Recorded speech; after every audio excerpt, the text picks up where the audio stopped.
اللهم صل على محمد وعلى آل محمد كما صليت على إبراهيم وعلى آل إبراهيم إنك حميد مجيد وبارك على محمد وعلى آل محمد كما باركت على إبراهيم وعلى آل إبراهيم إنك حمید مجید.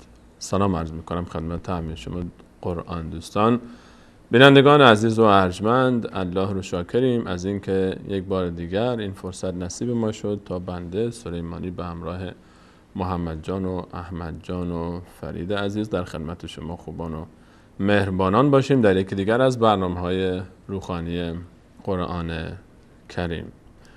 محفل قرآن محفل زیبایی است. چه جمع خوبیه، جمعی که به خاطر قرآن گرد هم میان، به خاطر یاد گرفتن کلام الله متعال که بدون شک نزد الله متعال ارزشمند ترین چیز هست. به همون گونه ای که بارها و بارها حتما در همین تیتر ابتدایی برنامه دیدید، روایت رسول صلی الله علیه و سلم رو خیرکم من تعلم القرآن و علمه، بهترین شما کسی است که قرآن را فرا گیرد و به دیگران یاد دهد. بهترین انسان، بهترین مسلمان کسیه که در پی یادگیری کلام الله مجید باشه. و فراموش نکنیم که هدف ما از این برنامه یادگیری است، به قصد اینکه خودمون یاد بگیریم، بفهمیم، عمل کنیم و به دیگران برسونیم. فقط این نباشه که به فکر خودمون باشیم، بلکه علاوه بر اینکه خودمون یاد میگیریم سعی بکنیم که دیگران رو هم در این دایره با خودمون شریک کنیم، دستشون رو بگیریم، با خودمون همینجوری ورداریم بیاریم در محفل‌های قرآن کریم. اگر برنامه خودتون رو همراه بوده باشید در برنامه‌های گذشته، بعد از اتمام قواعد اولیه روحانی به همراه شما عزیزان شروع کردیم و آغاز کردیم روحانی کلام الله مجید رو از ابتدای کلام الله مجید سوره حمد و ابتدای سوره مبارکه بقره و 7 آیه از سوره مبارکه بقره رو به صورت عملی با شما عزیزان تمام قواعدش رو یکی یکی تمام حروف و کلمات رو با هم پیش رفتیم. امروز هم انشاءالله در امتداد مسیر برنامه این آیات رو، یعنی آیات 7 به بعد، از آیه 8 به بعد انشاءالله از سوره مبارکه بقره همراه شما عزیزان مروری خواهیم داشت تا ببینیم هر چقدر که در بخش اول برنامه فرصت بشه انشاءالله به همراه شما این روحانی صفحات اولیه بقره رو ادامه خواهیم داد. در بخش دوم هم تماس‌های شما عزیزان رو خواهیم داشت و در بخش تماس‌ها هم امروز فقط مد نظر شما عزیزان باشه که هر عزیزی که تماس میگیره امتداد آنچه که انشاءالله در بخش اول رسیدیم، تا هر جایی که بخش اول برنامه ما پیش رفتیم از روحانی صفحات اول، ادامه اون رو انشاءالله در بخش دوم میگذاریم به عهده شما عزیزان و عزیزانی که تماس میگیرن انشاءالله روحانی صفحه رو روی تلویزیون برای شما نشون خواهیم داد و عزیزان با ما خواهند خوند، علل خصوص والدین محترم، بزرگترها، آقا پسرها و دختر خانم هایی که سنشون پایین تره و عزیزان نونهالی که تماس میگیرن اختیار دارن دیگه، حالا هر جای قرآنی که دوست دارن بخونن، علل خصوص سوره های آخر رو. اما عزیزان بزرگترها که تماس میگیرن سعی کنید که انشاءالله، سعی کنید که نه دیگه، حتما باید از اول بخونید که کلاس روحانیمون انشاءالله اون هدفی رو که از این کلاس داریم برآورده بشه. ما چند جلسه میخوایم روحانی کار بکنیم بیشتر انشاءالله و روانخوانی رو، بعد از اون قواعد تجوید رو بعد آغاز بکنیم کم کم انشاءالله و بحث مخارج حروف رو که انشاءالله بتونیم به اون هدف والایی که داریم در زیباخوانی و روانخوانی کلام الله مجید برسیم. میان برنامه کوتاه به همراه شما میبینیم، برمیگردیم. انشاءالله ما مصحف نیاز نیست دستتون باشه، روی تصویر صفحه براتون نشون خواهیم داد روی تلویزیون. از آیه 8 سوره مبارکه بقره شروع میکنیم، قواعد روحانی رو حرف به حرف به همراه شما عزیزان پی.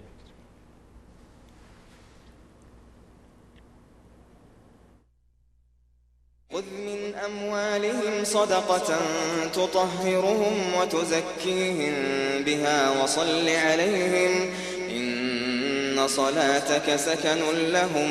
خذ من أموالهم صدقة تطهرهم وتزكيهم بها خذ من أموالهم صدقة تطهرهم وتزكيهم بها وصل عليهم إن صلاتك سكن لهم والله سميع عليم.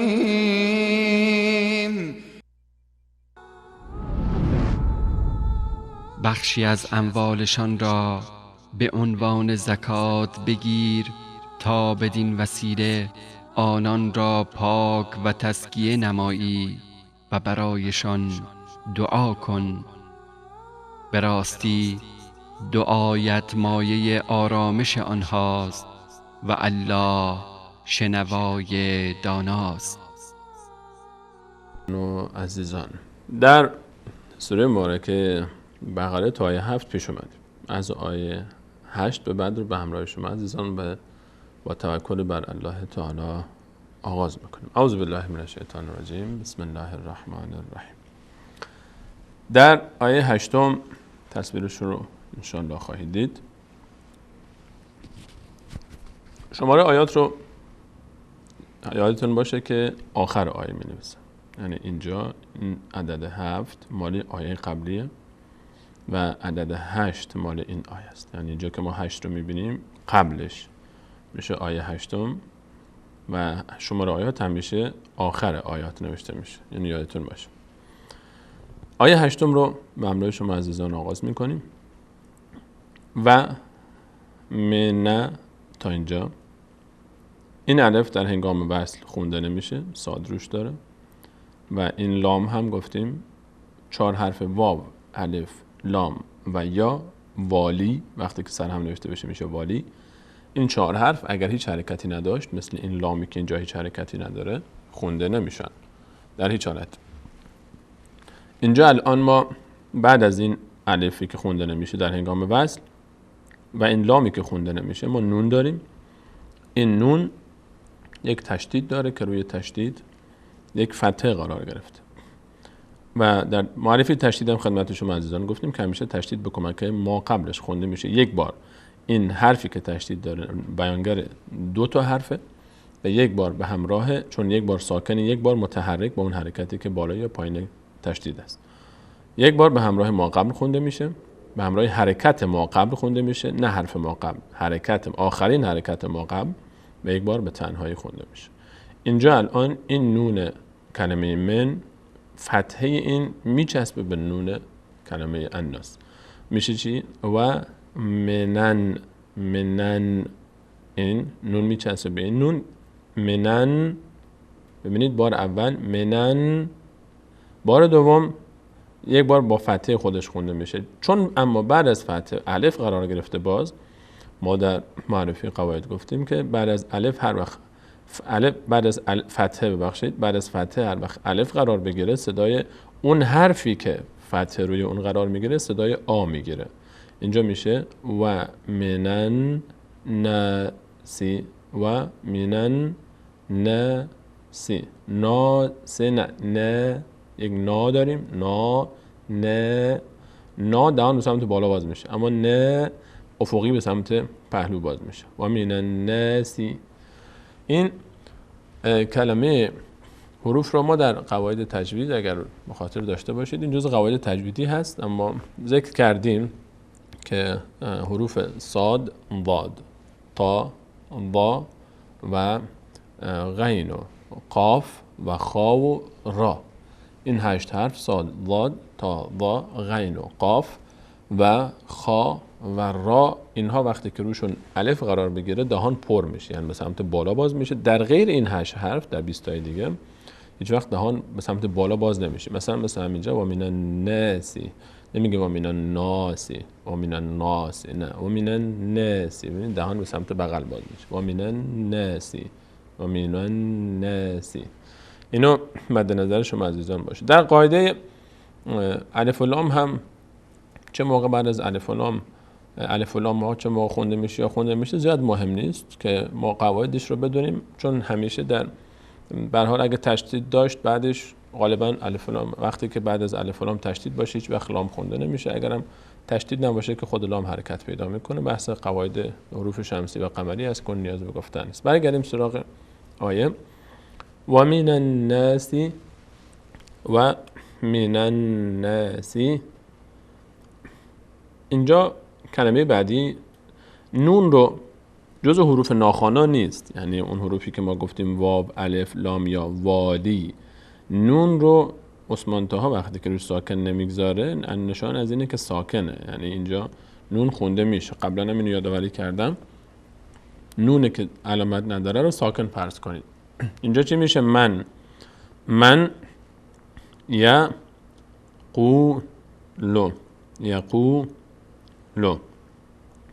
ضمه بعدش واو قرار گرفته، صدای او میده، یقولو. روی این حرف نون که بعدش یا قرار گرفته یه قاعده اجرا میشه به اسم قاعده ادغام. این رو در تجوید بیشتر روش کار خواهیم کرد، فقط یادتون باشه این قاعده ادغام اینجا هر وقت که بعد از نون ساکن یا تنوین که همون نون ساکن هست یکی از حروف یرملون قرار بگیره، یعنی یه، را، میم، لام، واو و نون یرملون سر هم نوشته بشه، این نونی که اینجا است، این نون اول تبدیل میشه به حرف مابعد خودش و اون حرف تشدید پیدا میکنه، یعنی این نون خونده نمیشه. نون ساکن یا تنوین هر وقت بعدش یکی از حروف یرملون یعنی را، میم، لام، واو و نون قرار بگیره، اون نون ساکن یا تنوین تبدیل میشه به حرف مابعد خودش و خونده نمیشه. این یکی از قواعد نون ساکن است. ما در بحث تجوید روی نون ساکن 4 قاعده داریم. نون ساکن که قاعده قلب به میم هست یا اقلاب بهش میگن، یکی ادغام هست، یکی اخفا هست، یکی اظهار. که این قاعده ادغام وقتی ادغام میشه نون یعنی دغم میشه، ادغام میشه این تبدیل میشه به حرف مابعد خودش، و وقتی که بعد از نون ساکن یا تنوین یکی از حروف یرملون بیاد. اینها رو حفظ بکنید عزیزان. یرملون، کلمه یرملون حفظ بکنید، یا، را، میم، لام، واو و نون 6 حرف است. هر وقت بعد از نون ساکن یا تنوین یکی از این حروف باشه نون تبدیل میشه به حرف مابعد خودش یا تنوین تبدیل میشه به حرف مابعد خودش، حرف بعدی تشدید میگیره. در برخی از قرآن ها شما میبینید که اینجا مثلا روی کلمه یا تشدید گذاشتن. اون تشدید به خاطر این هست که من یقولو خونده نمیشه. این کلمه ببینیم با هم، این کلمه اینجا الان بهش میگیم، ما نمیگیم من یقولو، در تلاوت نمیخونیم من یقولو، میگیم نون ساکن بعدش یا اومده تبدیل میشه به یا، تشدید میگیره یا میشه می. خود این نون رو انگار یا یه فرض میکنه، میشه می یقولو.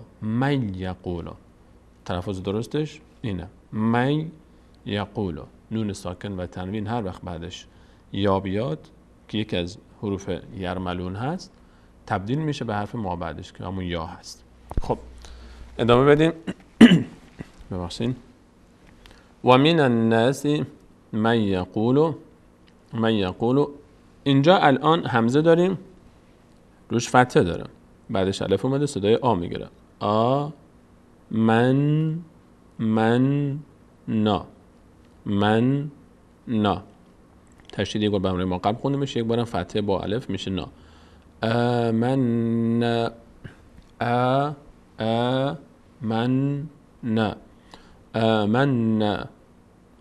و من الناس من یقول آمنا به، بعدش الف یک داره که روش وصل هست. الف وصل اینجا در هنگام وصل خونده نمیشه، این ساده بالا گفتیم دلالت بر وصل داره، یعنی در هنگام وصل خونده نمیشه. لام لفظ جلاله، لام اولش هم خونده نمیشه، لام اول لفظ جلاله هم خونده نمیشه.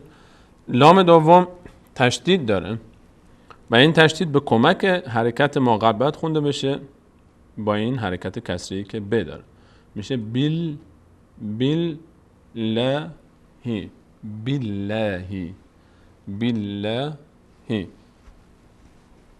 اینو دقت بکنید عزیزان که روی کلمه لفظ جلاله قبلا هم ذکر کردم، گفتم که اگر قبل از لفظ جلاله الله، قبل لفظ جلاله حرکت ما قبلش، این حرکت ما قبل کسره باشه پر خونده نمیشه. در غیر این صورت پر خونده میشه، یعنی اگر فتحه باشه یا ضمه باشه پر خونده میشه، در وقتی که کسره هست پر خونده نمیشه. چطور؟ اینو ما الان چطور میخونیم؟ مثلا میگیم این رو بعد اینطور بخونیم من یقول آمنا بالله باللهی. اگه پر خونده بشه چطور خونده میشد؟ وقتی پر خونده بشه نمیگیم اینو باللهی، بالله نه، بالله، یعنی دهان رو به سمت بالا باز نمی کنیم. باللهی نه، باللهی، باللهی. اما مثلا در همین خط پایینی اینجا که قبل از لفظ جلاله الله فتحه اومده، اینجا دیگه پر خونده میشه. اینجا لفظ جلاله پر خونده میشه یخادعون الله، الله. یعنی اینجا دهان به سمت بالا باز میشه، اینجا به سمت پایین میرسیم. ان شاءالله تمرین خط بعدی بیشتر دقت میکنه. بالله، بالله من یقول آمنا بالله و این الف خونده نمیشه در این گام، بس به میچسبه به لام چون ساکنه، نیاز به حرکت ما قبل داره. باليوم تا اینجا باليوم. این الف بعدش خونده نمیشه، این لام ساکنه، نیاز به حرکت ما قبل داره، کسره میچسبه به لام. این هم فتحه. ببینید اینجا یک همزه داریم که روش فتحه است، بعد از فتحه باز یک الف اومده، این الف بعد از فتحه الف اومده میشه آ. چطور میشه؟ و بالیوم الآخر، و بالیوم الآخر. این خ یک کسره داره، خی نشه چون بعد از کسره یا نیومده که خی بشه. آخری، بعضی میگن آخری، خیش میکنن اینا. نه، و بالیوم الآخر، و بالیوم الآخر و ما هم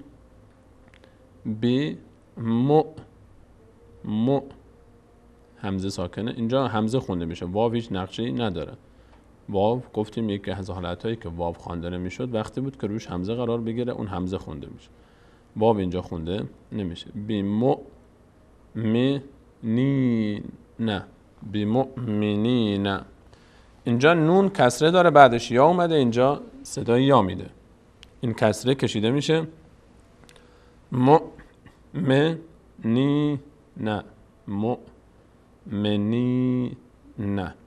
در حالت وصل میشه مؤمنین، اما چون آخر آیه است در هنگام وقف همیشه، چه در آخر آیه چه در هنگام تلاوت در وسط آیه، آخرین کلمه‌ای که تلاوت میشه اگر آخرین حرفش حرکت داشته باشه ساکن میشه. در هنگام وقف همیشه آخرین حرکت و آخرین حرف ساکن تلفظ میشه. اینجا چطور میشه؟ بمؤمنین، بمؤمنین. خب یک بار دیگه این آیه رو از اول بخونیم.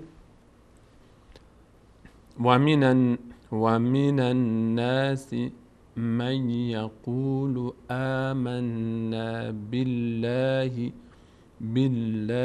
و بالیوم الآخر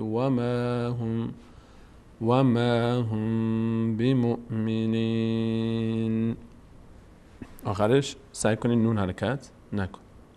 بمؤمنین. بریم آیه بعدی. اینجا یه هست، این حرکت اینجا که پیچیده، این همون یه هست که نقطه‌اش این زیر گذاشتن. یو فتحه خ بعدش الف داره، این الف کوتاه، الف کوچک میشه خا. خ اینجا میشه خا. خ یکی از اون 8 حرفیه که من گفتم پر خونده میشن، حروف استعلا بهشون میگیم. حروف استعلا، حروف 8 حرف صاد، ضاد، تا، ظا، غین و قاف، خا و را، اینا رو میگن استعلا، یعنی طلب بالا رفتن، یعنی دهان به سمت بالا باز میشه، اینو بهش میگن حروف استعلا یا حروف مستعلیه هم بهش میگن.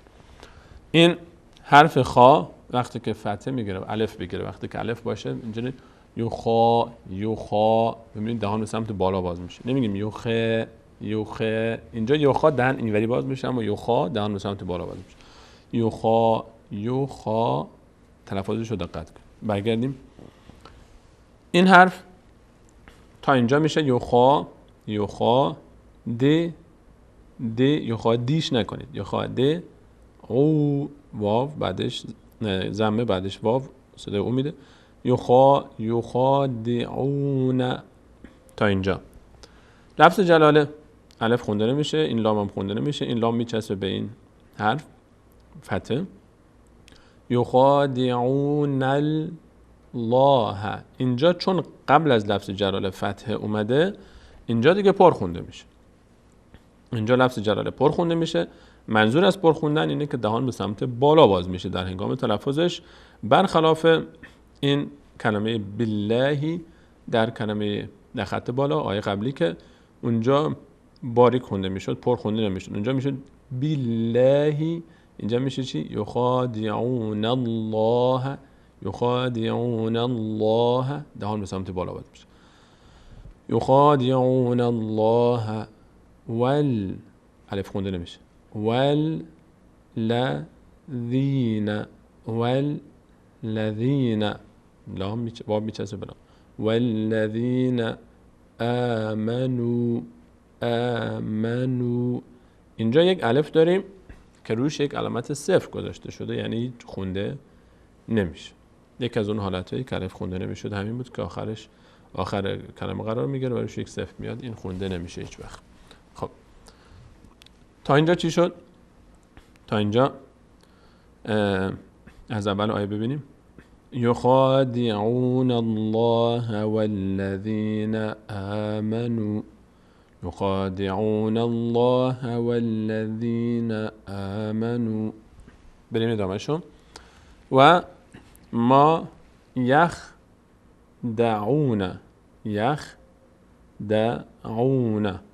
یه خیلی ساکنه میشه یخدعون. و ما یخدعون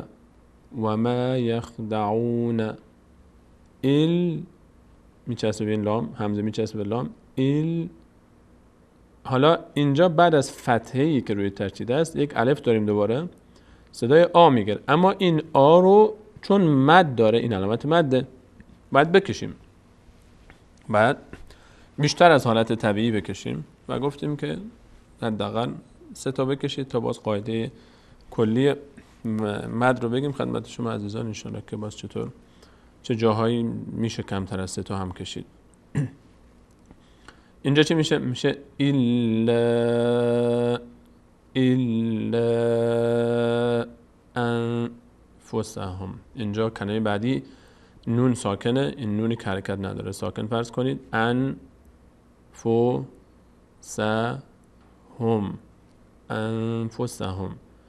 انفسهم وما يخدعون إلا أنفسهم وما يخدعون إلا أنفسهم. این إلا پر نمیشه، إلا نمیشه، إلا أنفسهم. خط بعدی وما يشعرون و ما یشعرون. ببینید روی ر ضمه هست بعدش واو میشه رو نه. در هنگام وصل کردن میشه و ما یشعرون، اما وقتی که وای میستیم در آخر آیه چی میشه؟ و ما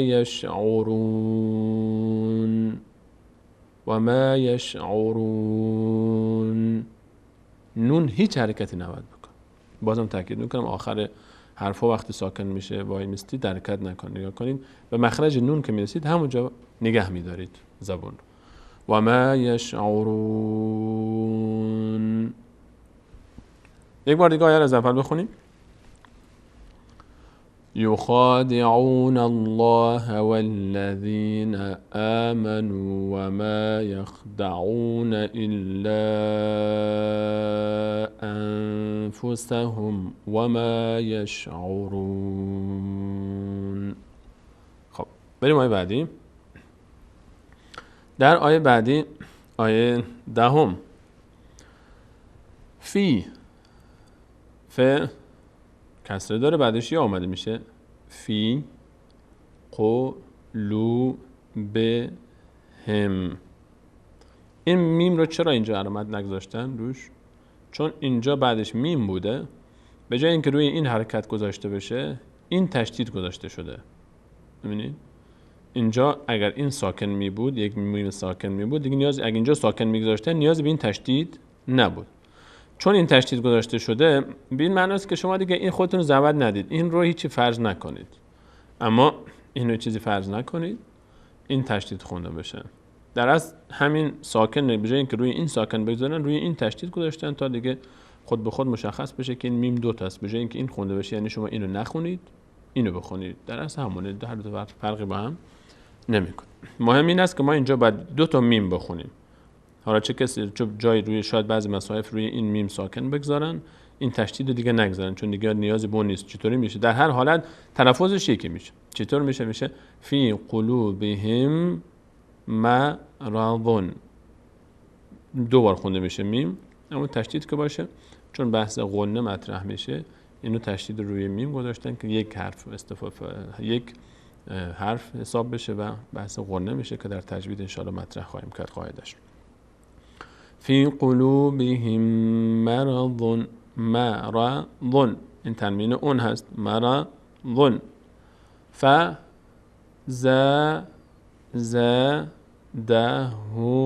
الله،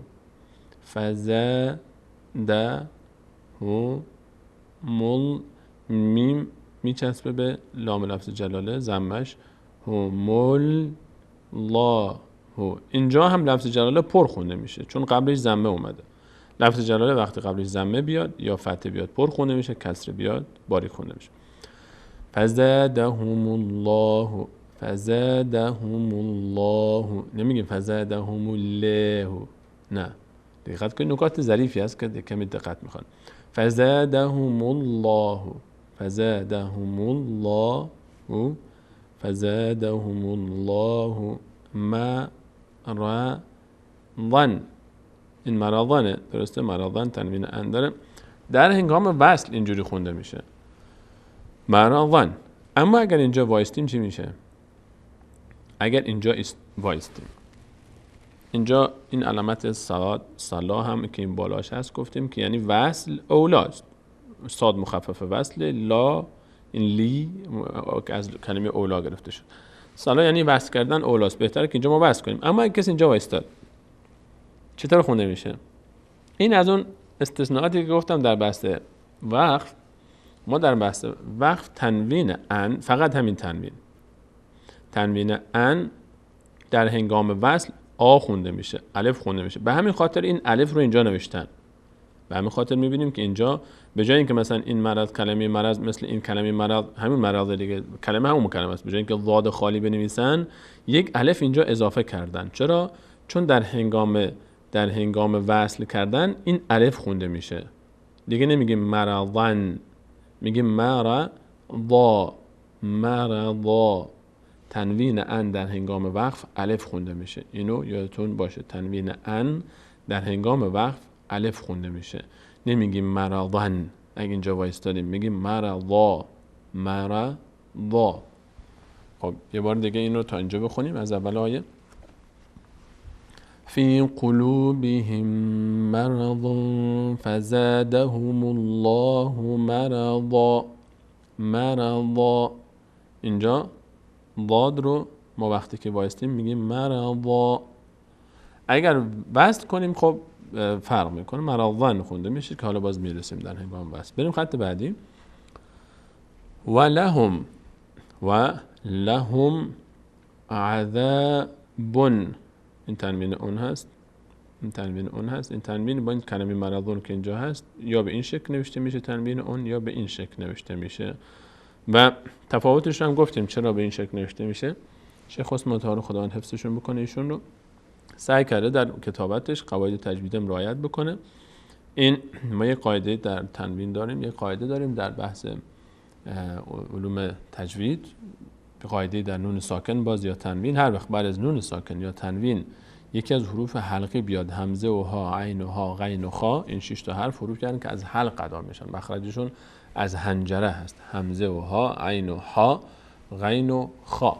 این 6 تا حرف اگر بعد از نون ساکن یا تنوین یکی از این 6 تا حرف بیاد، یک قاعده ما داریم به اسم اظهار یا اظهار، تعبیر دقیق ترش، که یعنی نون دقیقاً از مخرج خودش ادا میشه. در همین حالت فقط نون از مخرج خودش ادا میشه، در حالتهای دیگه فرق میکنه. این تنوین هایی رو که بعدش اظهار میشه همیشه شیخ عثمان تا به این شکل می‌نویسه. ببینیم شکلش رو با هم. تنوینی که هر وقت تنوین اون وقتی که بعدش اظهار باشه، یعنی قاعده اظهار اجرا بشه، به این شکل نوشته میشه. یک واو دوم رو کامل نمی‌نویسه، چون بعد از اینجا بعد از تنوینی که از حروف علقی که همزه هست اومد. اما برای نیازی نیست شما خودتون ناراحت بکنید در این باب. قواعد تجوید که ان شاء الله گفته بشه تکرار خواهد شد، بارها و بارها تکرار می‌کنیم، ان شاء الله جا میفته. خب ولهم عذاب الی، لام کسره داره بعدش یا اومده، صدای ای میده، لی علی، ولهم عذاب علی اینجا یک کمی جای صحبت داره. در فارسی ما یک قاعده داریم که این همین قاعده در عربی هم اجرا میشه. ما اینم از همون قواعد باز نون ساکن و تنوینه. مهمترین قواعد تجوید قواعد نون ساکن و تنوینه.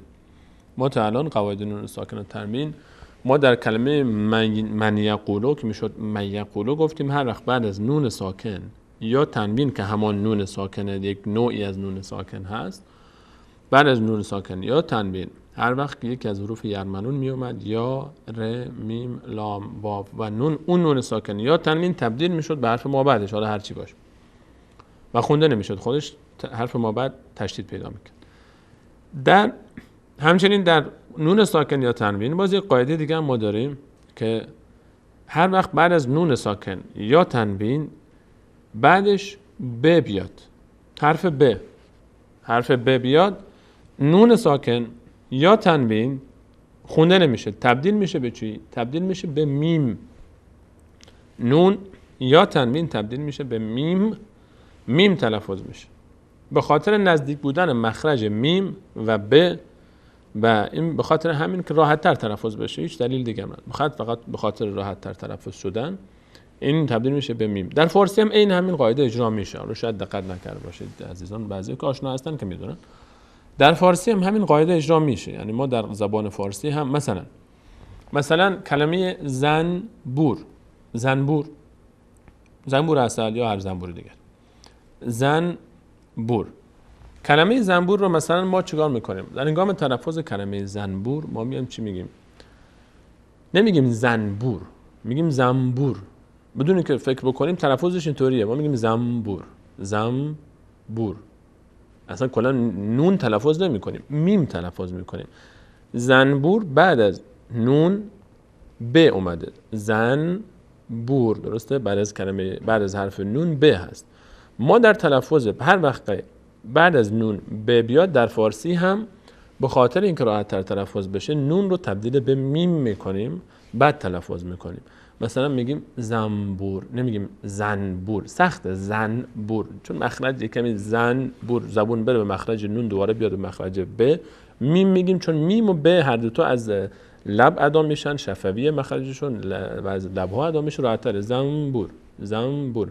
اما اگر بگیم زنبور کمی تلفظش سخت میشه. این همین قاعده در عربی هم اجرا میشه در هنگام تلاوت قرآن کریم.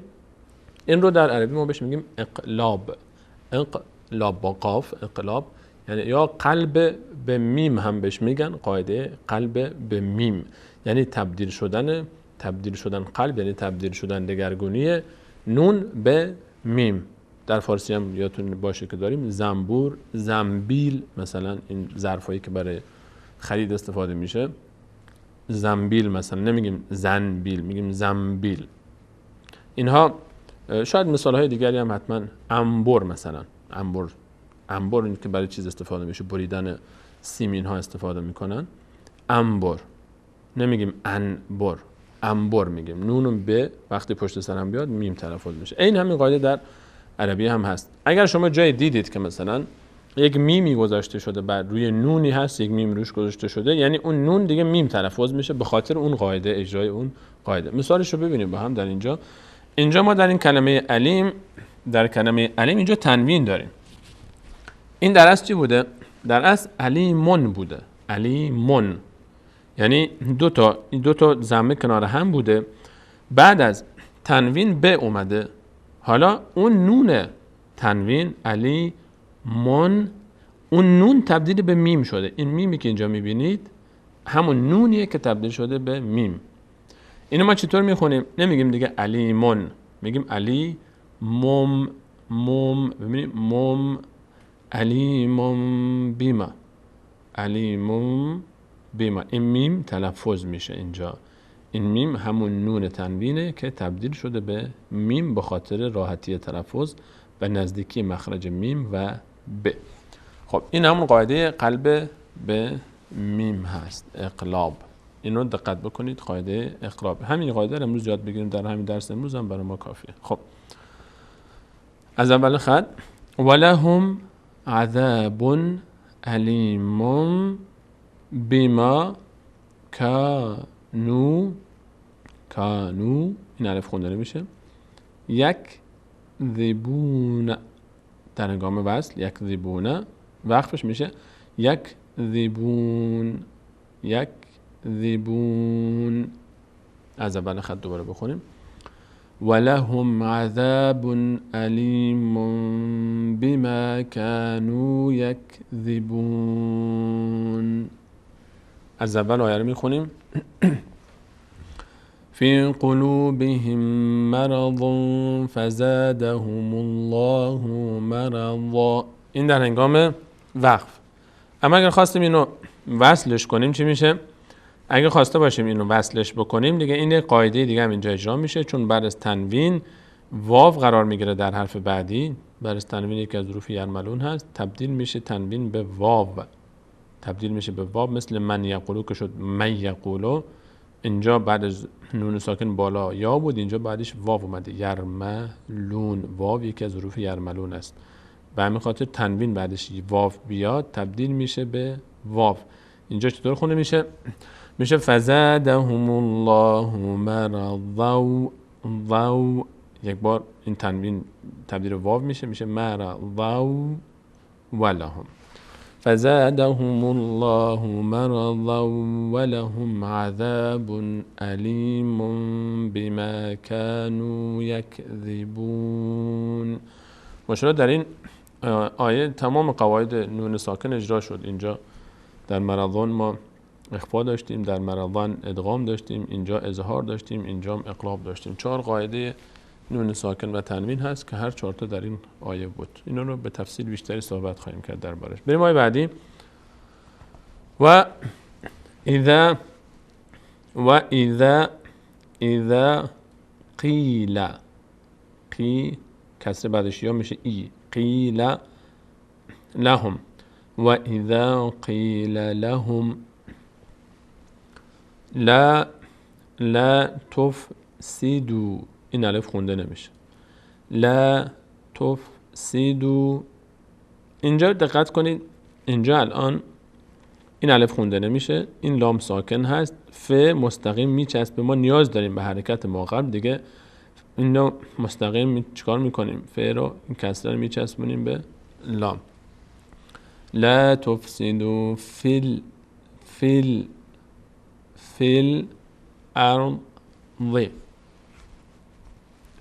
فی الارض.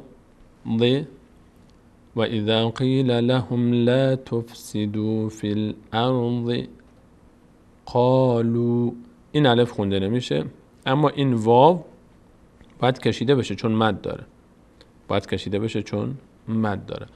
قالوا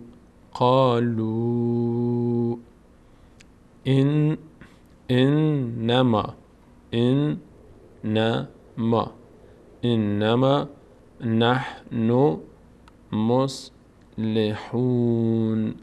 مصلحون.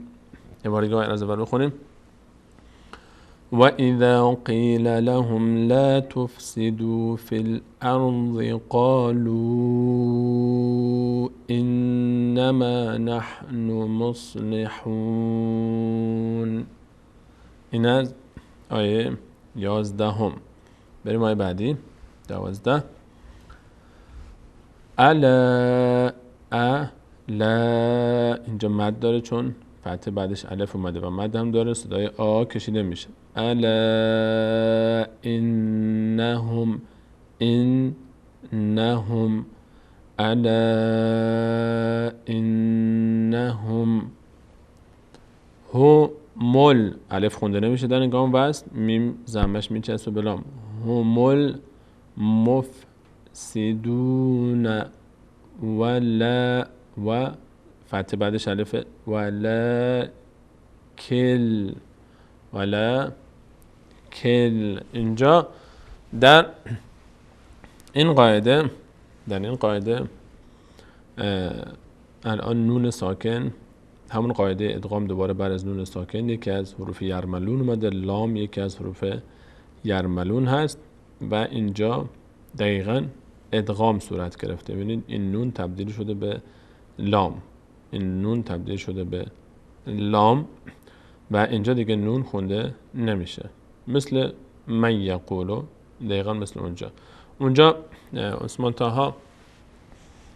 طاها در اونجا تشدید نگذاشته بود، اینجا تشدید گذاشته. این هم به خاطر رعایت یک قاعده تجویدی هست. در جاهایی که در حالت ادغام یرملون، حروف یرملون روی لام و را، لام و از این 6 تا حرف یا، را، لام، میم، واو و نون یرملون، از این 6 تا روی لام و را، از اونجایی که در بحث تجوید اینجا غنه زیاد صورت ادغام بدون غنه هست، در 4 تا دیگه ادغام با غنه هست. جایی که بدون غنه است عثمان طاها تشدید گذاشته، جایی که با غنه است تشدید نگذاشته. اینها نکات ظریف تجویدی که اگه یاد داشته باشید گفتم که یکی از زیبایی‌های مصحف عثمان طاها همین هست که نه تنها کل خط، رسم الخط زیباست، قواعد تجویدی هم رعایت شده و جالب‌ترش اینه که اگر حرکات رو ورداریم این مصحف برای تمام روایت‌هایی که قرآن کریم با اون خونده میشه استفاده میشه. این یکی از زیبایی‌های کار عثمان طاها است.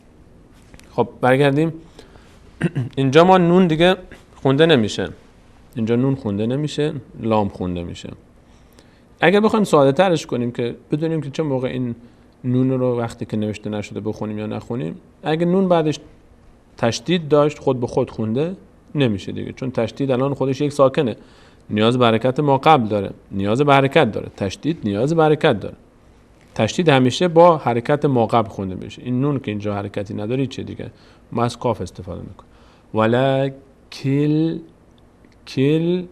لا یشعرون، ولکن لا یشعرون. این هم هست. این آیه از اول بخونیم.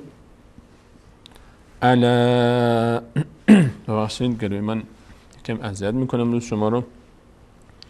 الا انهم هم المفسدون ولكن لا يشعرون. اینجا وقت نکنید دیگه، وای نستید هم سریع باید بریم. ولكن لا يشعرون. بریم آیه بعدی. و اذا قیل لهم آمنوا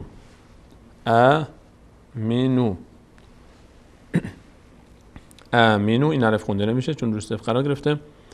آمنوا کما، اینجا باید مد بکنیم چون الف اینجا مد داره روش، چون روش الف مد قرار گرفته، یعنی باید بیشتر کشیده بشه از حالت عادی. کما آمنه، اینجا تا اینجا میشه کما آمنه. الف خونده نمیشه، لام خونده نمیشه، تشدید نیاز به حرکت ما قبل داره، با آخرین حرکت ما قبل خونده میشه آمنن ناسو. قالو، این الف خونده نمیشه، این واو هم باید کشیده بشه به خاطر مدی که روش قرار گرفته، میشه قالو.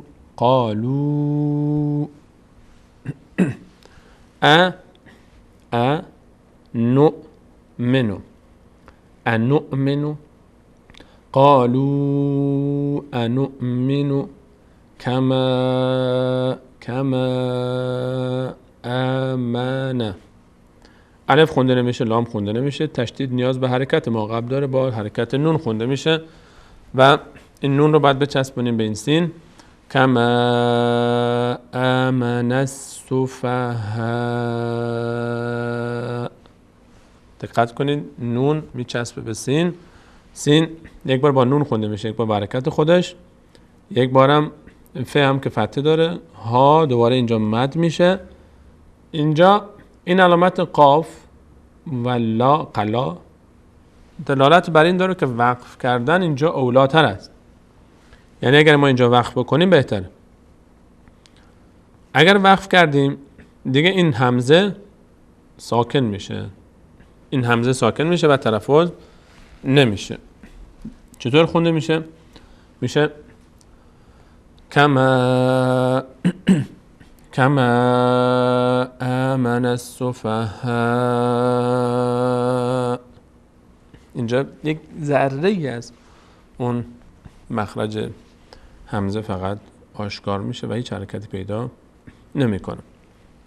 اما اگه اینو وصل نکردیم و ادامه دادیم با همون ضمه خودش خونده میشه. اینجوری میشه کما آمن السفهاء.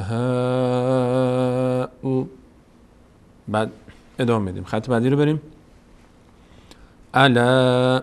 دوباره اینجا لام چون مد داره دوباره کشیده میشه. الا انهم هم السفهاء. اینجا دیگه ادامه میدیم خونده میشه مثل همون سفهاء کلامی از سفهاء بالاست. اینجا میم الف که خونده نشد، لام هم خونده نشد، سین و میم میچسبه به سین و دوباره به همراه یک بار به همراه میم خونده میشه، یک بار هم به همراه ضمه خودش. اینطوری میشه الا انهم هم السفهاء ولکن. اینجا هم مثل کلمه بالا که توی خط چیز داشتیم ولکن لا یشعرون، اینجا هم دقیقاً فقط تعبیر فرق میکنه، وگرنه همون اتفاقی که بالا افتاد اینجا هم میفته. ولکن اینجا نون خونده نمیشه، ادغام شده، نون ساکن بعدش لام اومده، یکی از حروف ششگانه یرملون هست، تبدیل شده نون به لام. ولکن لا یعلمون. ولکن لا یعلمون. این آیه را از اول یه بار با هم بخونیم. وَإِذَا قِيلَ لَهُمْ آمِنُوا كَمَا آمَنَ النَّاسُ قَالُوا أَنُؤْمِنُ كَمَا آمَنَ. ببینید من اینجا مثلا نفس من تمام شد، میتونید وقف کنید در جا که شد، اما این آمنه رو من دیگه نگفتم آمنه، این حرف چون روی نون ساکن طرف من وقف کردم، نون رو اینو ساکن خوندم کما آمن. بعد برمیگردیم که عقب‌تر دوباره از اول شروع میکنم. قالوا انؤمن كما آمن السفهاء الا انهم هم السفهاء ولكن لا يعلمون. این روخانی این آیه، این سفر تا آخر با شما بریم با امید خدا. آیه 14 و اذا لقو، تا اینجا لقوه، تا اینجا میشه لقو. این الف که خونده نمیشه، اما خط بعدی کلمه بعدی شکل خوندن کلمه قبلی رو هم تغییر خواهد داد، چون این الف خونده نمیشه. لام نیاز به حرکت، لام تشدید داره، تشدید نیاز به حرکت ما قبل داره، آخرین حرکت ما قبل. این قاعده همیشه یادتون باشه، تشدید همیشه نیاز داره برای خوانده شدن به آخرین حرکت ما قبل. حرکت، حرف کار نداریم، حرکت. برگردیم ببینیم آخرین حرکت ما قبل چی بود. این که هیچی نداشت، این الف که در انگام بست خونده نمیشه. این الف بالا همین الف صفر دارم که هیچی. این واو هم از خودش حرکتی نداره، مجبوریم از حرکت قاف کمک بگیریم، ضمه. از این ضمه کمک میگیریم. این ضمه قاف میچسبه به لام، ضمه قاف کلا میچسبه به لام. چی میشه؟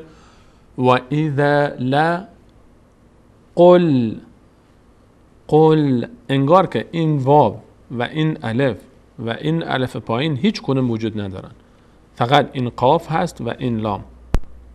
قاف ضمهش هست و لام. چی میشه؟ و اذا لقل، لقول نه دیگه نمیگیم و اذا لقول نه، این اگه تنها بود یعنی بعدش الف و لام نبوده چیز دیگه، و اذا لقو، لقو میشد. مثلا داریم تعبیر و اذا لقوکم، و اذا لقوکم. اما اینجا در جای دیگه قرآن داریم، اینجا چون نیاز داریم این تشدید رو بخونیم دیگه این واو خود به خود حذف میشه چون خودش حرکتی نداره. ما این حرکت رو باید بچسبونیم به لام. و اذا لقل، لا قل، و اذا لقل الذين آمنوا، و اذا لقل الذين آمنوا قالوا آمنا. ببینید اینجا الف دوباره خونده نشد، واو هم چون مد داره کشیده میشه.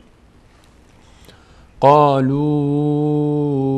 آمنا و اذا خلوا، خلوا این الف خونده نمیشه، لام واو با کمک لام خونده میشه. و اذا خلوا الى شیاطینهم، شیاطینهم، شیاطینهم. این تی یک کمی یا میگیره چون بعد از کسره یا آمده. و اذا خلوا الى شیاطینهم قالوا، قالوا إنا، قالوا إنا معكم.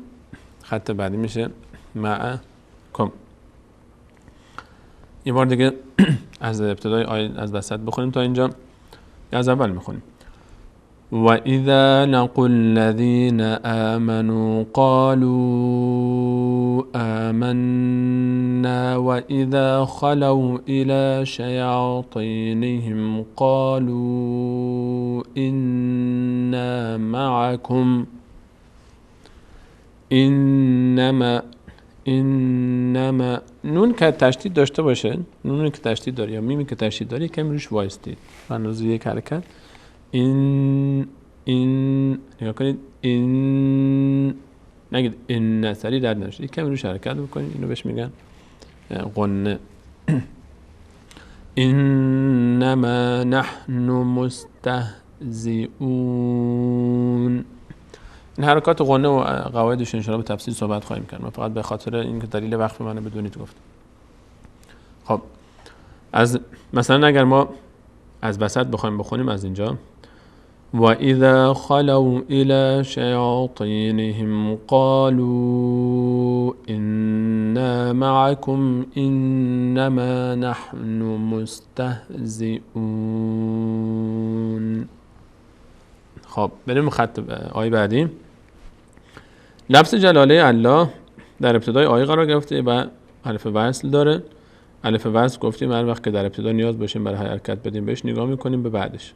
اگر بعدش لام داشت مستقیم بهش فتحه میدیم، اگر لام نداشت بعداً باز نگاه میکنیم که بعد از لام حرکتش چی هست. اگر فتحه بود باز و یا کسره بهش کسره میدیم، اگر ضمه بود ضمه میدیم، در حالی که لام نباشه بعدش. وقتی که لام باشه خود به خود همیشه فتحه میگیره. اینجا چی میشه؟ فتحه میگیره الف. و وقتی هم که الف فتحه میگیره اینجا پر خونده میشه، اینجا پر خونده میشه، میشه الله، الله، الله یستهزئ بهم و یمدهم، یمدهم. ببینید دال دوبار خونده میشه، یمد، یمدهم و یمدهم فی فی طغیانهم یعمهون. نون در آخر قرار گرفته ساکن میشه. یه بار دیگه آیه رو بخونیم. الله یستهزئ بهم و یمدهم فی طغیانهم و یمدهم فی طغیانهم یعمهون. اینجا در کلمه این ببینید این واو اولئک نمیشه، او نمیشه، اینجا نمیشه او، چون این واو خونده نمیشه، صفر داره. اگه این حرکت نداشت میشد او، اما چون این کلا هیچ علامتی اگه روش نبود میشد او، چون اینجا صفر گذاشته شده یعنی اینو شما اصلا فرض کنید نیست. او میشه او. اولئک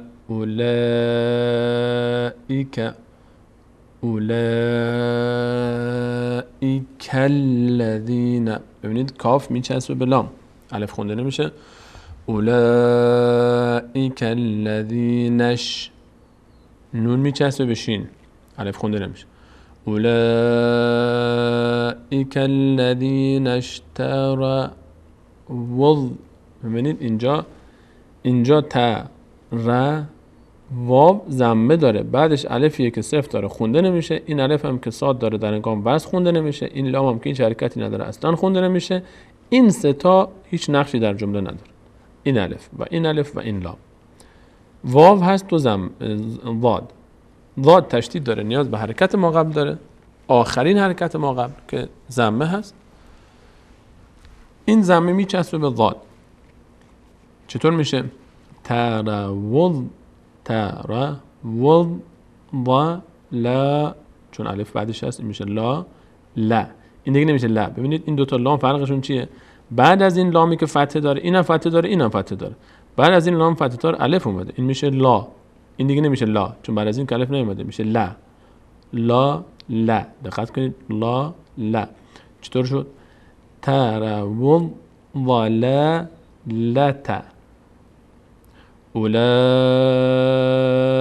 الذين اشتروا الضلالة. اگر اینجا وایستادیم چی میشه؟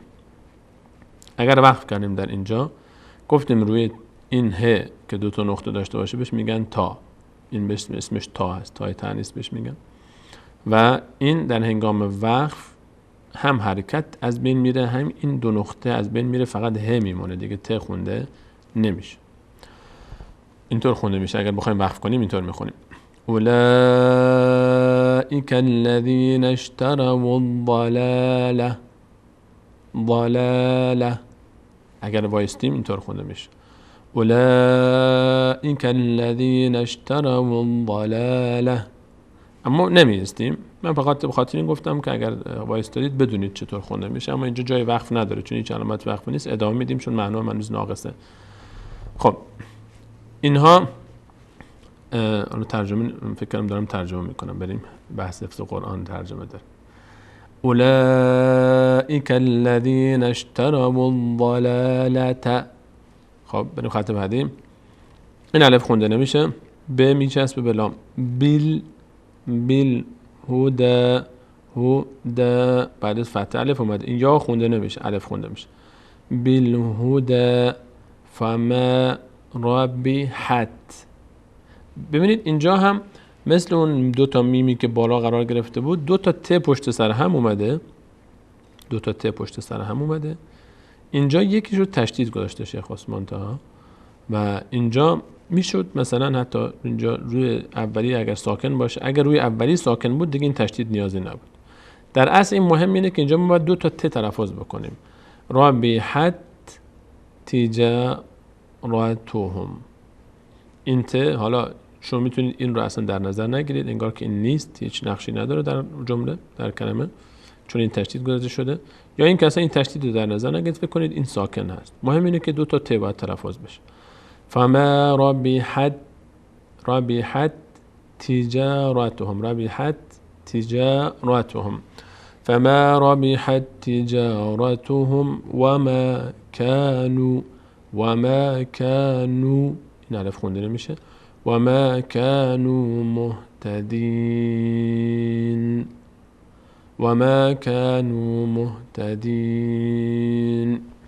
یک بار دیگه آیه رو از اول میخونیم. أولئك الذين اشتروا الضلالة بالهدى فما ربحت تجارتهم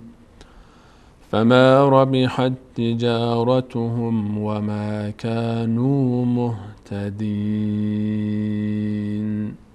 اینم از صفحه سوم مصحف عثمان طه. و به حمدالله به اتمام رسید. انشاءالله که استفاده کافی رو برده باشید. من گلوم کمی اذیت میکنه شما رو، اگر دوست داشتم از اول کل این 7-8 آیه رو که بود با هم بخونیم، حالا انشاءالله باشه طلبتون هفته بعد گلوم زیاد آماده نیست برای خوندنش و به همینقدر فعلا اکتفا میکنیم در بخش اول برنامه. انشاءالله در بخش دوم بقیه‌اش رو شما ادامه بدید. عزیزانی که دوست دارن همین درس امروز رو تکرار بکنن همین رو تکرار بکنن، عزیزانی که دوست دارید ادامه بدید یا همین درس امروز رو تکرار کنید یا ادامه بدید. از آیه 16 به بعد آیه 17 مثلهم کمثل الذی استوقد نارا، در آیه صفحه بعدم انشاءالله هر کدوم دوست داشتید عزیزان ادامه بدید و عزیزای کوچولو موچولو هم باز نونهالان اونجا که آزادن دیگه، هر جایی که دوست داشتن بخونن انشاءالله خواهند خوند. میان برنامه میبینیم، برمیگردیم تماسای شما عزیزان را خواهیم داشت. از همین الان آمادگی داشته باشید و من یک به دوستان کنترل داشتم گفتم که بینندگان عزیز زنگ میزنن و گوشی رو میدن دست آقا پسرها و دختر خانمای کوچولو، میگن که فرزندم میخواد بخونه و خودشون هیچی دیگه فرار میکنن از دست تلاوت. هر کسی که زنگ زد اول خودش لطف میکنه، معرفی میکنه خودش رو، یک مقداری تلاوت میکنه. آقا پسر با به هر حال پدرهای بزرگوار، مادرهای بزرگوار، بزرگترها اول خودتون تلاوت میکنید انشاءالله، بعد نونهالان عزیز هر چند تا که هستن ما در خدمتتون خواهیم بود انشاءالله. میان برنامه میبینیم، برمیگردیم در خدمت شما عزیزان هستیم.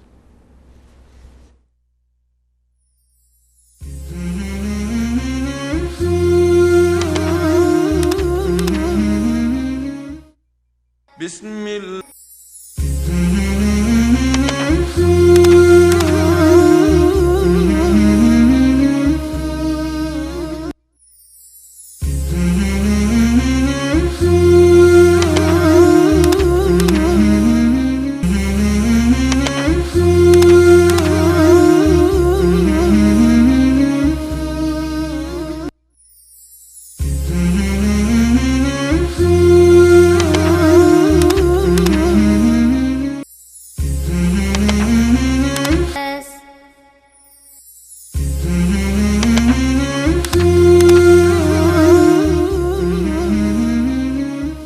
در بخش دوم برنامه در خدمت تماس‌های شما خواهیم بود و همونجوری که گفتم انشاءالله عزیزانی که تماس میگیرن منتظر شنیدن صدای خودتون از تلویزیون نباشید، با تلفن صحبت کنید و همین که صدای ما رو شنیدید مستقیم به استودیو وصل میشید. به همین خاطر دیگه صدای تلویزیونتون رو ببندید، چون با تأخیر میرسه صدا از تلویزیون به شما، حدودا 15 تا 20 ثانیه تأخیر داره صدا.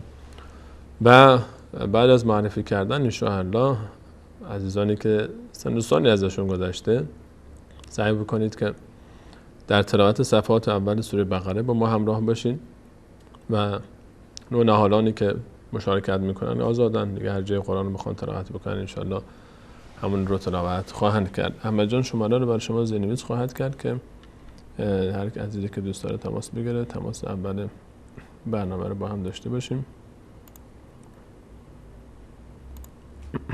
سلام علیکم.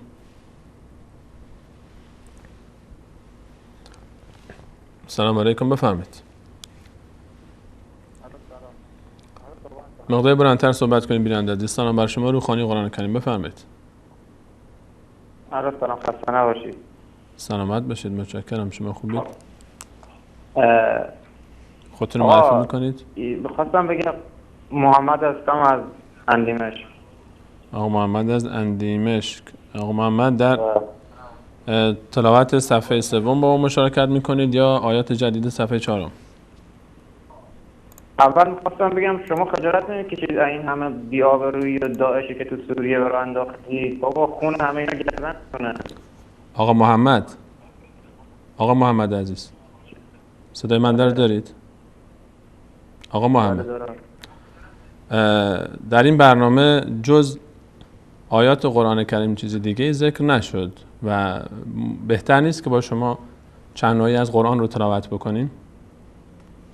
پیامبر حدیث صحیح در کتب خودتون فرمود که روزی شما قرآن خوندن بلدید؟ آقا محمد شما قرآن خوندن بلدید؟ محمد جان شما خیلی بهتر بلدم. بسم الله. من یک صفحه باز میکنم با هم بخونیم، یک کار مفید کرده باشیم حداقل. تصویر احمد جان بدید رو آنتن. شما لطف کنید به صفحه تلویزیون نگاه کنید تا حداقل مشارکتتون یک سودی داشته باشه برای بینندگان عزیز و برای خودتون. قطع کرد رفت. تماس میگیرید عزیزان، سعی بکنید از فرصتی که در اختیارتون هست استفاده بکنید، حداقل چند آیه قرآن تلاوت بکنید، چند آیه بشنوید تا اجر گیرتون بیاد، گیر خودمون بیاد، گیر این برنامه. تماس بعدی رو با هم میگیریم. سلام علیکم. سلام علیکم. روخانی قرآن کریم بفرمایید. سلام علیکم. سلام بر شما. خودتون رو معرفی میکنید؟ سلام علیکم. رایدا هستم از آلمان. سلام بر شما. یک بار دیگه خودتون رو معرفی کنید. رایدا هستم از آلمان. از آلمان. کدوم سوره رو تلاوت میکنید خواهرم؟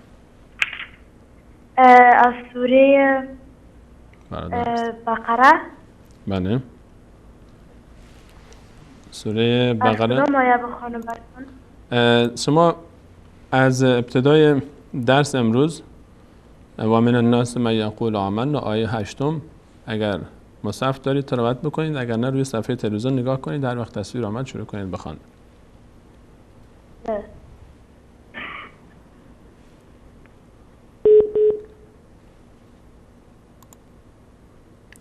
صدای بنده رو دارید؟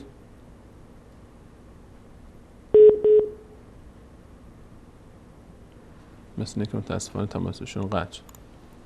سلام علیکم. روخانی قرآن کریم بفرمایید.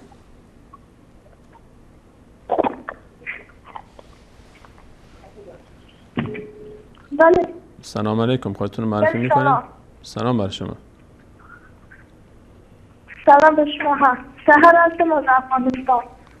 سحر خانم از افغانستان، خوش آمدید. کدوم سوره تلاوت میکنید خواهرم؟ سوره بقره آیه 8. آیه 8. اگر قرآن پیش شما هست شروع کنید به تلاوت. بسم الله. اعوذ بالله من الشیطان الرجیم. بسم الله الرحمن الرحیم. ومن الناس من يقول آمنا بالله وباليوم الآخر وما هم بمؤمنين يخادعون الله والذين آمنوا وما يخدعون إلا أنفسهم وما يشعرون. ادامه بدید.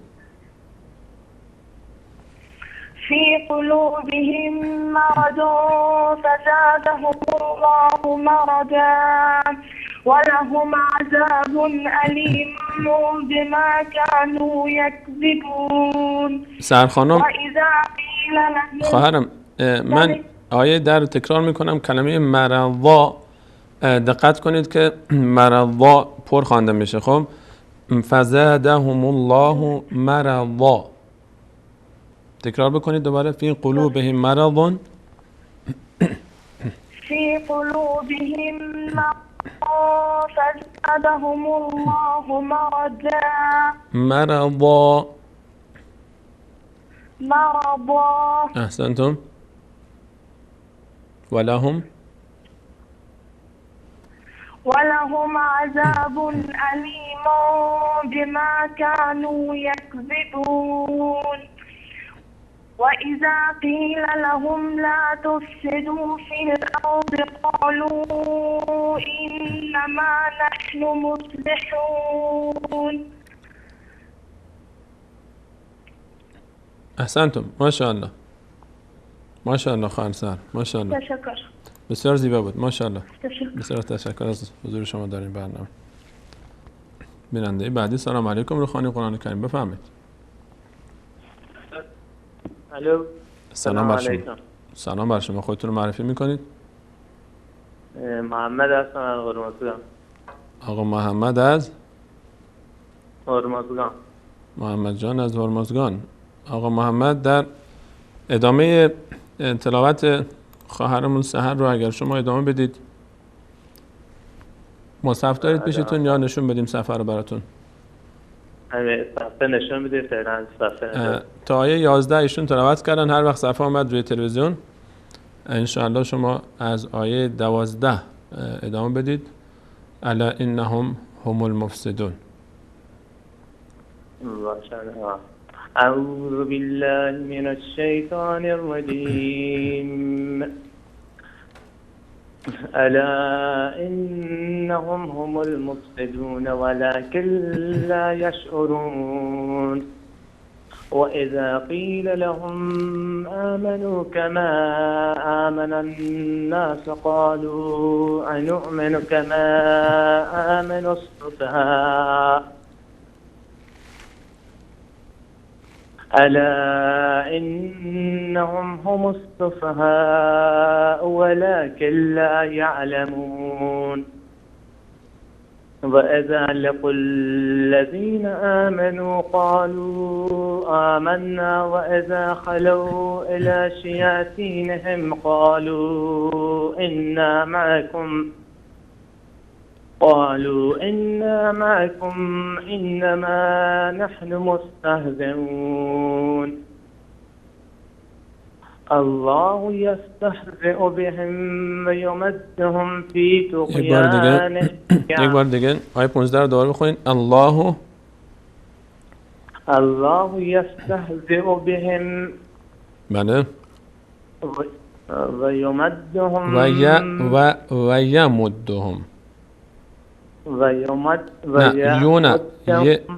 یک لحظه محمد جان، یک حرف ی فتحه داره، ضمه نیست. و یمدهم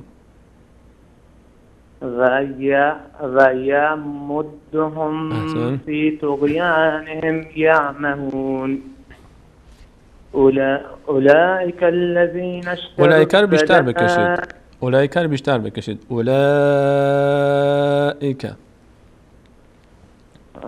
أولئك الذين اشتروا الضلالة بالهدى فما ربحت تجارتهم. فما ربحت تجارتهم. یه بار دیگه محمد جان، یک بار دیگه. فما ربحت تجارتهم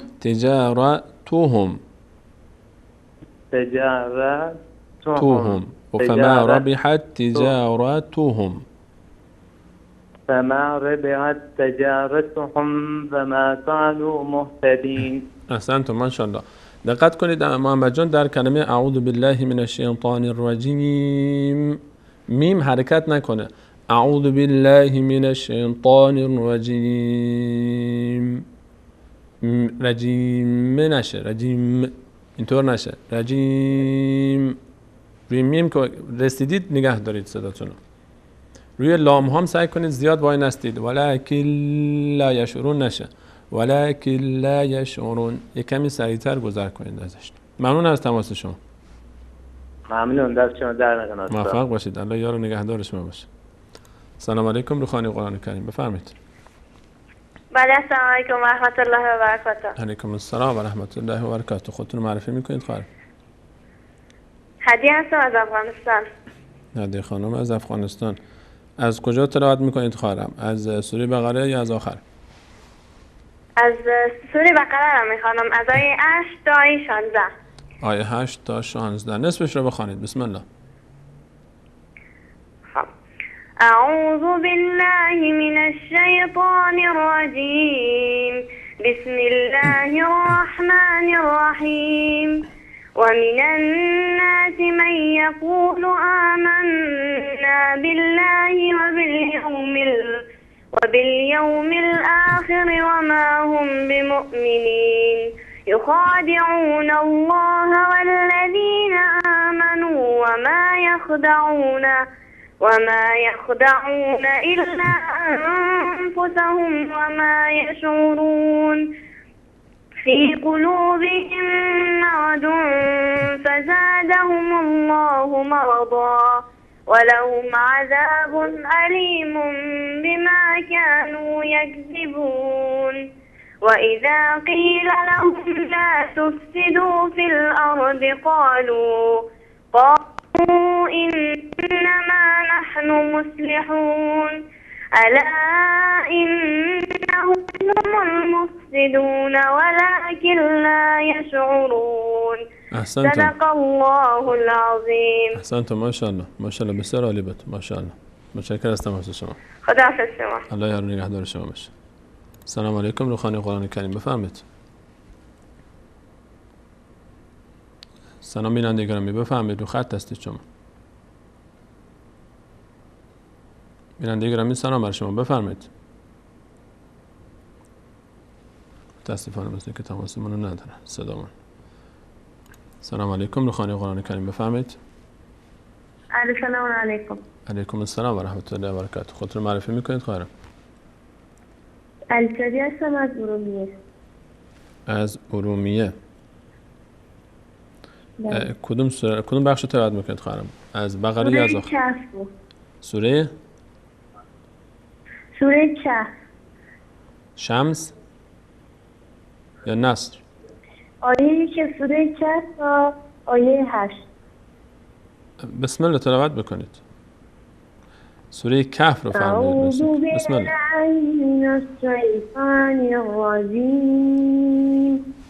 بسم الله الرحمن الرحیم. الحمد لله الذي أنزل على عبده الكتاب ولم يجعل له عوجا قيما لينذر بأسا شديدا من لدنه ويبشر المؤمنين الذين يعملون الصالحات أن لهم أجرا حسنا ماكثين فيه أبدا وينذر الذين قالوا اتخذ الله ولدا ما لهم به من علم ولا لآبائهم كبرت كلمة تخرج من أفواههم إن يقولون إلا كذبا فلعلك باخع نفسك على آثارهم إن لم يؤمنوا بهذا الحديث أسفا إنا جعلنا ما على الأرض زينة لها لنبلوهم أيهم أحسن عملا وإنا لجاعلون ما عليها سعيدا جرزا. صدق الله العظیم. احسنتم. خواهرم فقط دقت بکنید روی یکی دو مورد. یکی کلمه لفظ شیطان رو وقتی که میخونید اعوذ بالله من الشیطان الرجیم، دهان به سمت بالا باز میشه و پر میشه کلمه تا. اعوذ بالله من الشیطان الرجیم. بعد در هنگام وقفه هاتون هم سعی بکنید به نحوی نفستون رو تنظیم بکنید روی کلماتی که وقف میکنید. حالا جاهایی وقف بکنید که معنی کامل بشه، یا حداقل در وقف کردن کلماتی که وقف میکنید رو حرکت ندید. در آخر کلمه رو حرکت ندید، ساکن تلفظ کنید. اگر وقف کردید احساس میکنید نفستون کافی نیست، نیاز به وقف دارید، هر جا که وقف کردید حرف آخر رو ساکن کنید، حرکت بهش ندید. متشکرم از تماس شما. بله. جزاکم الله خیرا. سلام علیکم. بارک الله فیکم. سلام علیکم. سلام علیکم. روخانی قرآن کریم بفرمایید. سلام بر شما بیننده گرامی بفرمایید. سلام علیکم. روخانی قرآن کریم بفرمایید. سلام علیکم. من داریستانی که تابت تلفنون. علیکم السلام. نامتان چیست؟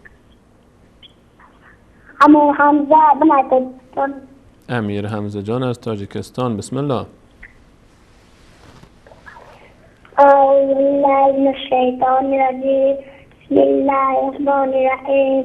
تبت يدا أبي لهب وتب ما أغنى عنه ماله وما كسب فأسلما رمزا طلبك حمرة أمالة لتك في جيدها حبل من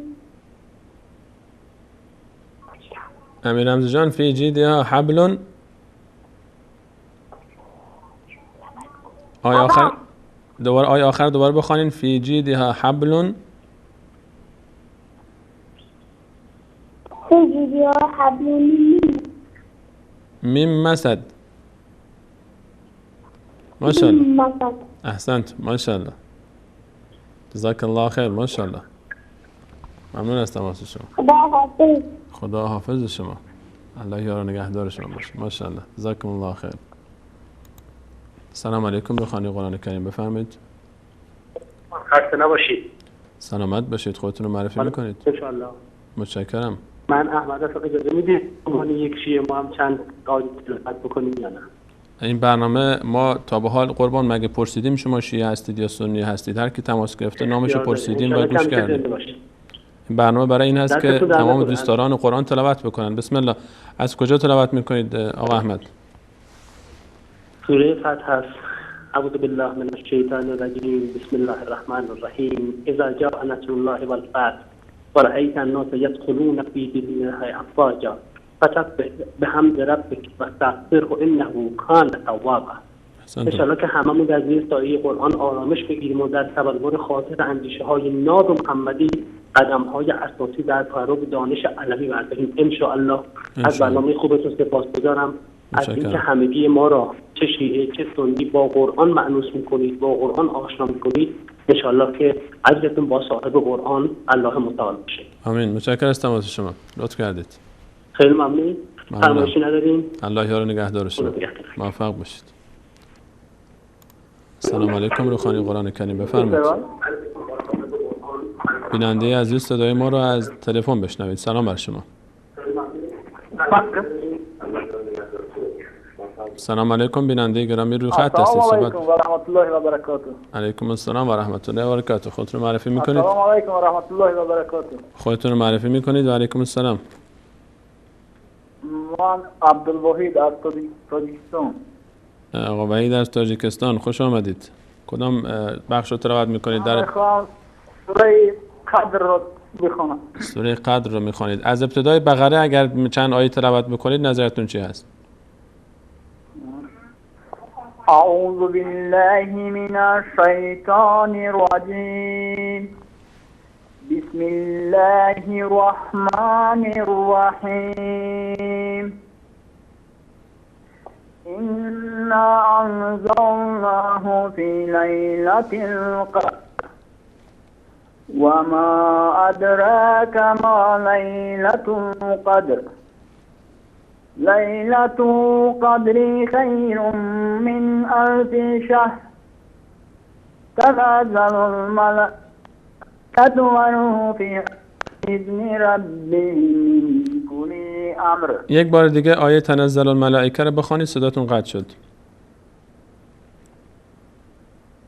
وملائكته فيها رب تنزل الملائكة تنزل الملائكة تنزل الملائكة الملائكة والروح فيها بإذن ربهم من كل أمر سلام هي حتى مطلع الفجر. ماشاءالله. من یک بار تلاوت میکنم شما با من تکرار بکنید برادر عزیزم وحید جان. بسم الله. بسم الله الرحمن الرحیم.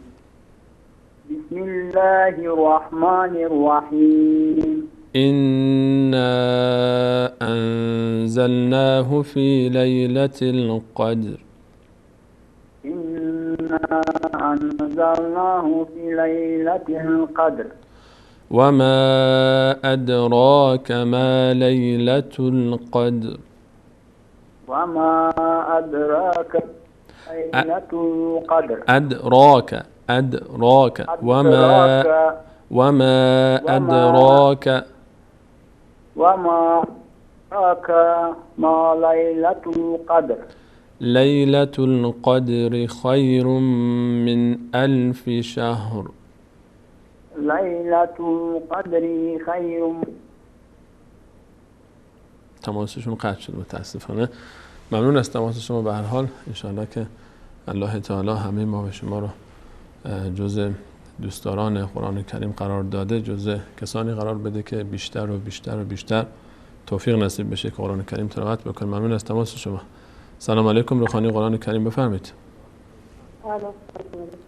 سلام بر شما. بفرمایید. خودتون رو معرفی میکنید؟ کمی بلندتر صحبت کنید، صداتون رو ندارم. یک بار دیگه لطف کنید خودتون رو معرفی کنید. سهیلا از کردستان ایران. سهیلا خانم، کدوم قسمت رو تلاوت میکنید خواهرم؟ از ابتدای بقره نظرتون چی هست که بله از کدوم آیه تلاوت میکنید؟ از آیه 8. بسم الله.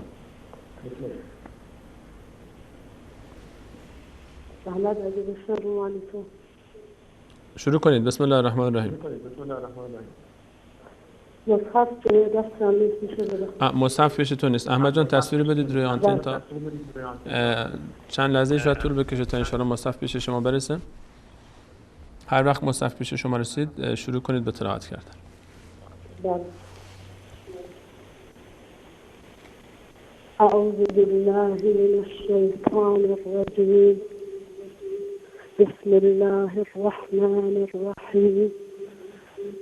ومن الناس من يقول آمنا بالله وباليوم الآخر وما هم بمؤمنين يخادعون الله والذين آمنوا وما يخدعون إلا أنفسهم وما يشعرون في قلوبهم مرض فزادهم الله مرضا ولهم عذاب أليم بما كانوا يكذبون وإذا قيل لهم لا تفسدوا في الأرض قالوا إنما نحن مصلحون ألا إنهم هم المفسدون ولكن لا يشعرون وإذا قيل لهم آمنوا كما آمن الناس قالوا أنؤمن كما آمن السفهاء ألا إنهم هم السفهاء ولكن لا يعلمون. احسنتم. ماشاءالله. ماشاءالله. بسیار عالی بود. بسیار زیبا بود. متشکرم از تماس شما. ممنونم. امر دیگری هم دارید؟ موفق باشید. الله یار و نگهدار شما باشه. متشکرم از تماس شما. سلام علیکم. روخانی قرآن کریم بفرمایید. سلام علیکم. روخانی قرآن کریم بفرمایید. بیننده گرامی رو خط هستید. سلام بر شما بفرمایید.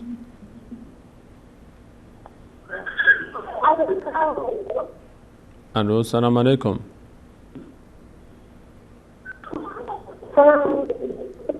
من صدای شما رو خوب ندارم. یکمی بلندتر صحبت کنید، خودتون رو معرفی کنید.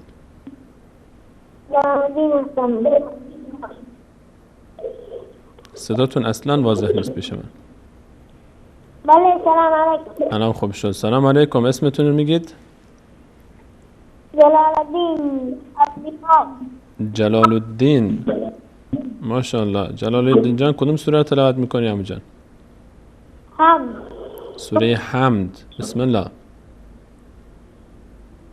اعوذ بالله من الشیطان الرجیم.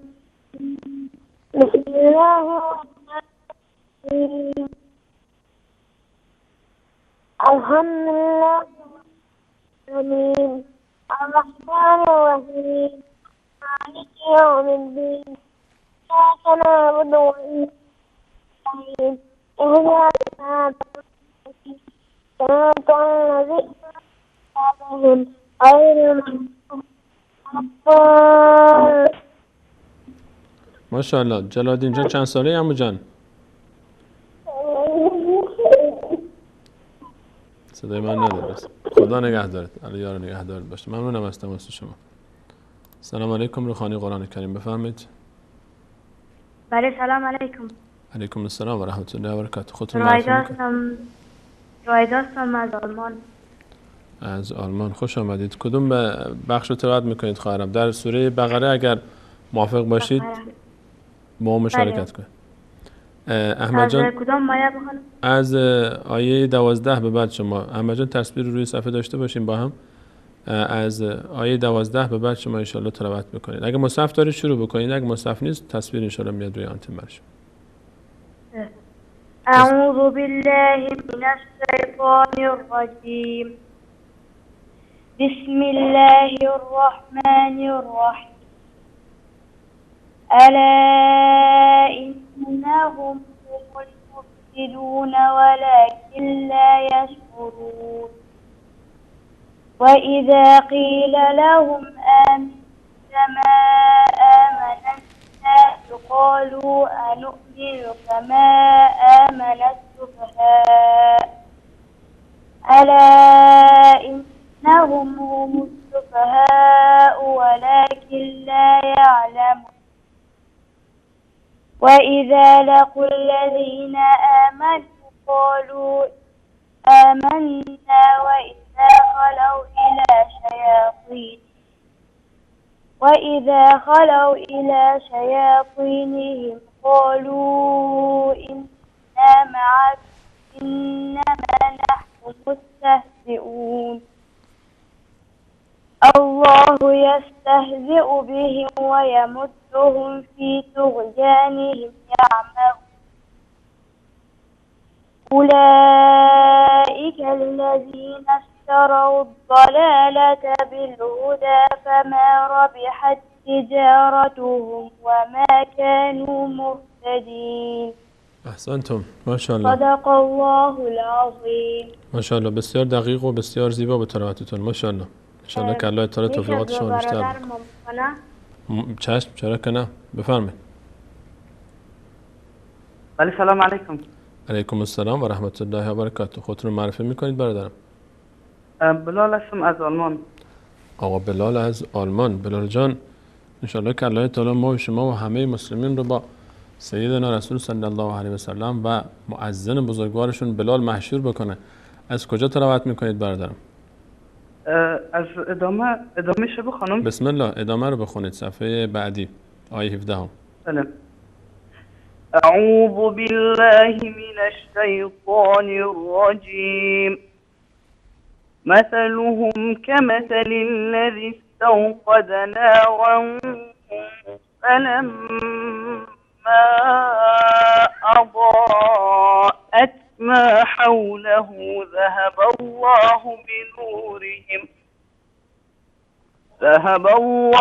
بنورهم وتركهم في ظلمات لا يبصرون. صم عمي فهم لا يرجعون. أو كصيب من السماء فيه ظلمات ورعد وبرق يجعلون أصابعهم في آذانهم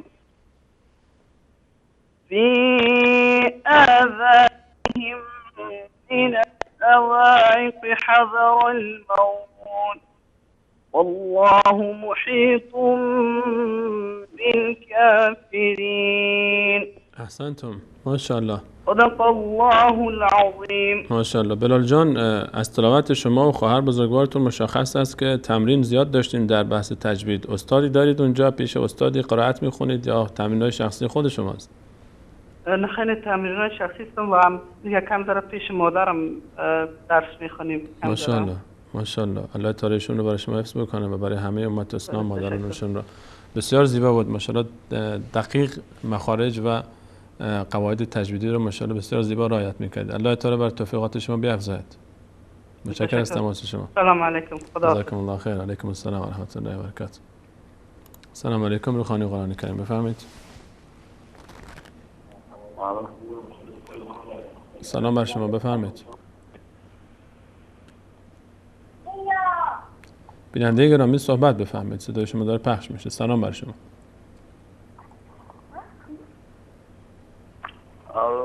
الو سلام علیکم بفرمایید. و علیکم السلام و رحمت الله و برکاته. خودتون معرفی میکنید برادرم؟ السلام علیکم. علیکم السلام و رحمت الله و برکاته. من نامتون؟ شکرانه هستم از تاجیکستان. یک بار دیگه اسمتون رو بگید، نامتون رو. شکرانه هستم از تاجیکستان. شکرانه خانم از تاجیکستان. خواهرم کجا سوره رو تلاوت میکنید؟ از سوره بقره آیاتی هست. بسم الله. أعوذ بالله من الشيطان الرجيم. بسم الله الرحمن الرحيم. إن الذين كفروا سواء عليهم أأنذرتهم أم لم تنذرهم لا يؤمنون. ختم الله على قلوبهم وعلى سمعهم وعلى أبصارهم غشاوة ولهم عذاب عظيم. ومن الناس من يقول آمنا بالله وباليوم الآخر وما هم بمؤمنين. يخادعون الله والذين آمنوا وما يخدعون إلا أنفسهم وما يشعرون. في قلوبهم مرض فزادهم الله مرضا ولهم عذاب أليم بما كانوا يكذبون. احسنتم. العلي العظيم. ما شاء الله. خواهرم شکرانه، فقط دقت کنید ولهم عذاب علیم، ولهم عذاب علیم، حرکت نکنه، عذاب استاد نشین روی این، ولهم عذاب علیم. احسنتم، ما شاء الله. ممنونم از تماس شما و جزاکم الله خیر. متشکرم. سلام علیکم. روخانی قرآن کریم، بفرمایید. سلام بر شما بیننده گرامی، رو خط هستید، بفرمایید. الو. سلام بر شما، خودتون رو معرفی میکنید؟ من مهدی هستم از کردستان. آقا مهدی از کردستان، خوش آمدید. برادرم سلامت باشید. کدوم آیه رو تلاوت میکنید؟ ادامه تلاوت صفحه 423 مصحف عثمان طه. اگر از بقره تلاوت کنید چطور، نظرتون چیه؟ والا از اینجا رو آماده کردم. بسم الله. 423 آیه 40. مشکل نیست، بسم الله، بفرمایید. اعوذ بالله من الشیطان الرجیم. بسم الله الرحمن الرحیم. ما كان محمد أبا أحد من رجالكم ما كان محمد أبا أحد من رجالكم ولكن رسول الله وخاتم النبيين وكان الله بكل شيء عليما. يا أيها الذين آمنوا اذكروا الله ذكرا كثيرا وسبحوه بكرة وأصيلا. هو الذي يصلي عليكم وملائكته ليخرجكم من الظلمات إلى النور وكان بالمؤمنين رحيما. احسنتم، ما شاء الله. تحيتهم يوم يلقونه سلام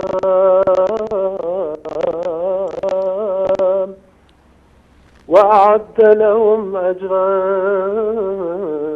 كريما.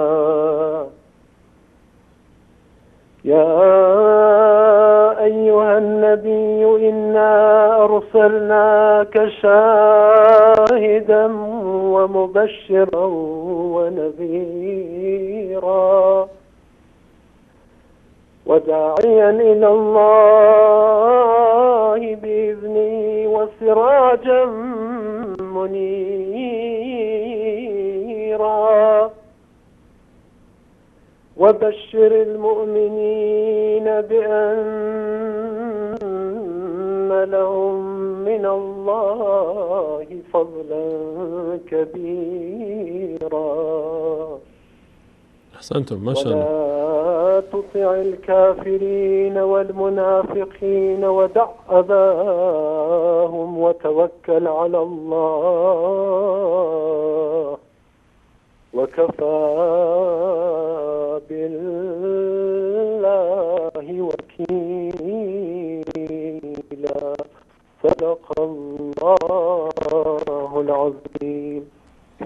ممنونم از صراحت زیباتون آقا مهدی. فقط دقت بکنید برادرم توی برخی از مدها جاهایی که مدها رو بیشتر از اون حدی که هست کشیده نشه، مثلا کلمه رجالکم و کان الله یسبحو. متوجهم. شویه قرائت بغدادی یک سری جا هم اینجوری مد میدن که قرائت زیباتر در بیاد. جزاکم الله خیر. متشکرم از تماس شما. سلامت باشید. لطف کردید. سلام بر شما. سلام علیکم. نخوانی قرآن کریم بفرمایید. سلام علیکم. علیکم السلام و رحمت الله و برکاته. خودتون معرفی میکنید برادرم؟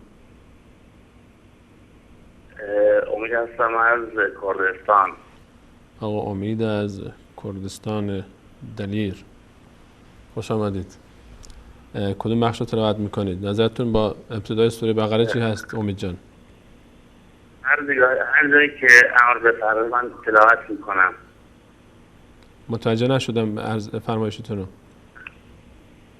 سوره بقره. آها، هر جا که من گفتم. ابتدای همین درس امروز رو که بقیه دارن تلاوت میکنن تا آیه 10 بلال تلاوت کرد و بلال که آیه 20 رفت و انشاءالله شما از آیه 10 شروع بکنید، از آیه 10 به بعد از 11 بخونید شما انشاءالله. رو صفحه نمایش برید. الان داریم رو آنتن گذاشتیم براتون انشاءالله. هم که رسید از آیه 11 و اذا قیل لهم لا تفسدوا فی الارض شروع بکنید به تلاوت کردن. اعوذ بالله بسم الله بگید رسیده تصویر شروع کنید. اعوذ بالله من الشیطان الرجیم. بسم الله الرحمن الرحیم.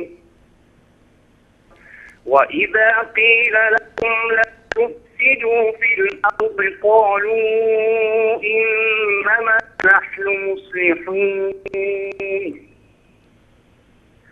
ألا إنهم هم المفسدون ولكن لا يشعرون. وإذا قيل لهم آمنوا كما آمن الناس قالوا أنؤمن كما آمن السفهاء ألا إنهم هم السفهاء ولكن لا يعلمون. وإذا لقوا الذين آمنوا قالوا آمنا وإذا خلوا إلى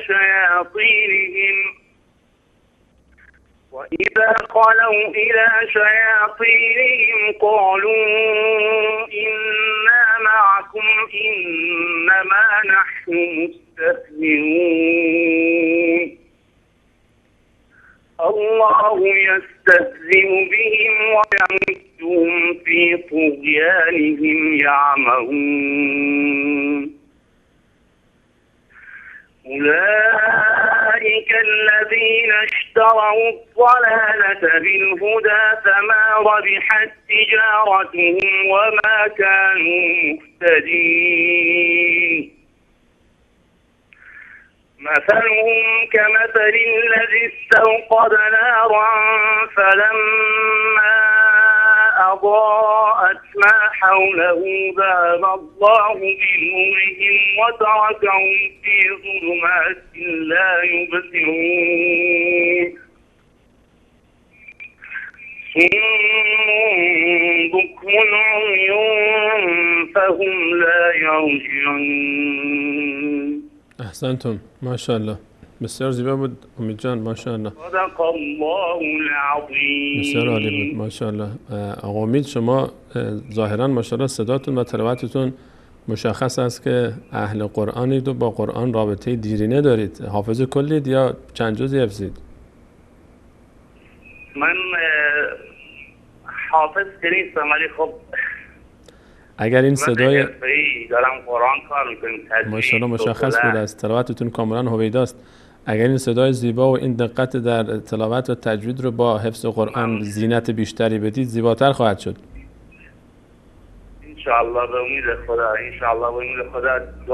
دعا ما رو دعا بکنید انشاءالله بتونیم حافظ قرآن هم بشیم، انشاءالله خدمتی بکنیم به اهل سنت. انشاءالله لذت بردیم از تلاوتتون. شهادت برادران کردمون هم به همه اهل تسنن دنیا تسلیت عرض میکنیم. الله تعالی بهشت برین رو نصیبشون بکنه، بهشت فردوس رو به همراه انبیا و صدیقین و شهدا و صالحین اونها و همه امت ما رو محشور بکنه. زینت بخشیدید برنامه ما. و به همه رسانداران. متشکرم. الله موفق و معید باشید. الله یار نگهدار. السلام علیکم و رحمت الله و علیکم برکاته. السلام و رحمت الله و برکاته. سلام علیکم، روخانی قرآن کریم، بفرمایید. سلام علیکم، روخانی قرآن کریم، بفرمایید. سلام بر شما، صدای ما را از تلفن بشنوید بیننده عزیز، بفرمایید. السلام علیکم و رحمت الله. علیکم السلام و رحمت الله و برکاته. خودتون معرفی میکنید؟ از تاجیکستان میزنم. از تاجیکستان. کدوم سوره رو تلاوت میکنید قربان؟ سوره نبأ آیه 16. سوره نبأ. بسم الله. 582 احمد جان. بسم الله. تلاوت بفرمایید. تلویزیون رو صداش رو ببندید، با تلفن صحبت کنید برادرم، چون صدا از تلویزیون وقتی به شما برسه دیر میرسه. برادر عزیز با تلفن صحبت کنید، خواهش میکنم با تلفن صحبت کنید. وقت برنامه کم مونده و شما هنوز رو خطید.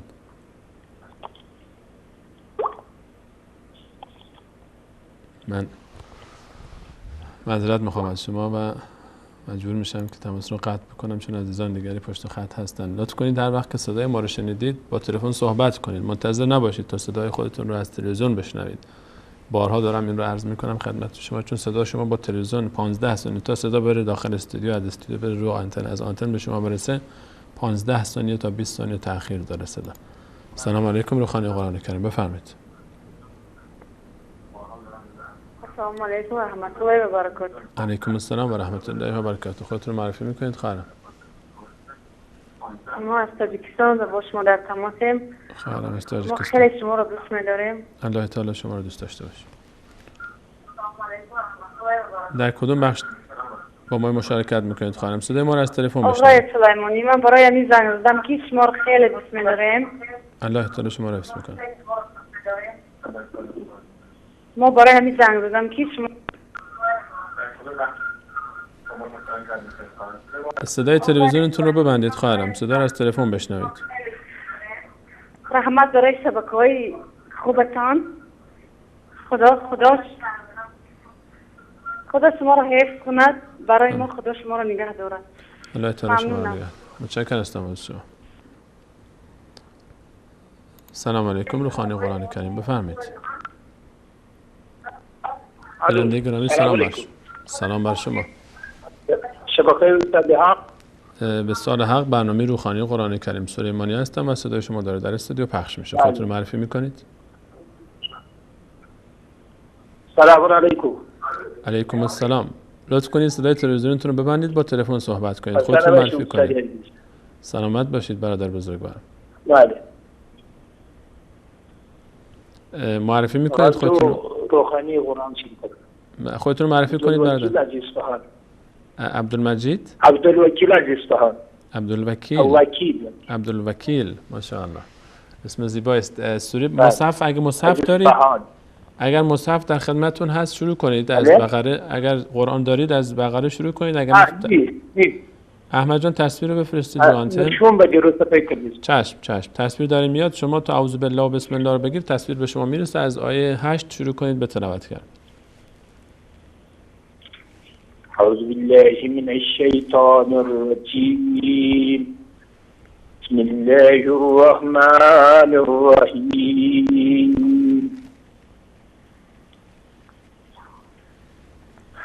ومن الناس من يقول آمنا بالله وباليوم الآخر وما هم بمؤمنين يخادعون الله والذين آمنوا وما يخدعون إلا أنفسهم وما يشعرون في قلوبهم مرض فزادهم الله مرضا ولهم عذاب أليم بما كانوا يكذبون وإذا قيل لهم لا تفسدوا في الأرض قالوا إنما نحن مصلحون ألا إنهم هم المفسدون ولكن لا يشعرون. یک بار دیگه این آیه رو عبدالوکیل جان، یک بار دیگه همین آیه رو از اول تلاوت کنید.